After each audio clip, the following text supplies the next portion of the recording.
So ayan guys, good day. Ito, share ko sa inyo kapag kayo ay maglalagay ng ano dito sa inyong reverse cam, sa dash cam. Ito yung connection na pwede nyong tapan.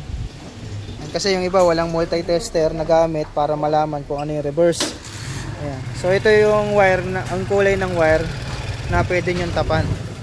Ayan, yung kulay green. Ayan.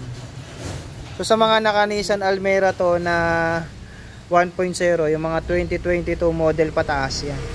Kapag maglalagay kayo ng mga dashcam, reverse sensor, ayan, ang reverse connection nya, ang tatapan nyo dito, ayan, dito sa kulay green na wire na yan.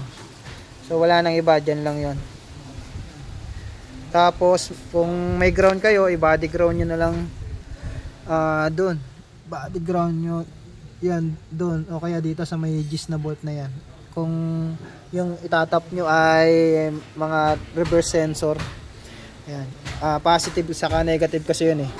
Pero kapag ganito lang, dashcam lang, at kailangan lang ng positive supply galing dito sa reverse, dito kayo magtatap. Ayan. I-splicean nyo to para maganda yung pagkakaano, tapos electrical tape. Dito kasi kapag tinap nyo dito yan, luluwag yung pinaka terminal eh. Kaya dito na lang kayo mag-splice. Ayan, sa kulay green na to.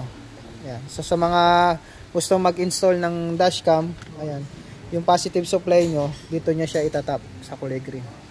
Sa mga naka-Nissan Almera 2022 model pataas. Ayan, yung ganito. Ay, mga naka-turbo. Ayan. Diyan kayo magtatap. Nasa left side. Nasa left side nung likod. Sa right kasi wala eh. Meron din naman sa right pero mas open dito sa left side. Kaya dito kasi may open dito na wire. So diyan talaga kayo pwede magtap. Doon kasi sa kabila walang open na wire, naka electrical tape. So yan lang, diyan lang kayo magtatap kapag kayo maglalagay ng dashcam.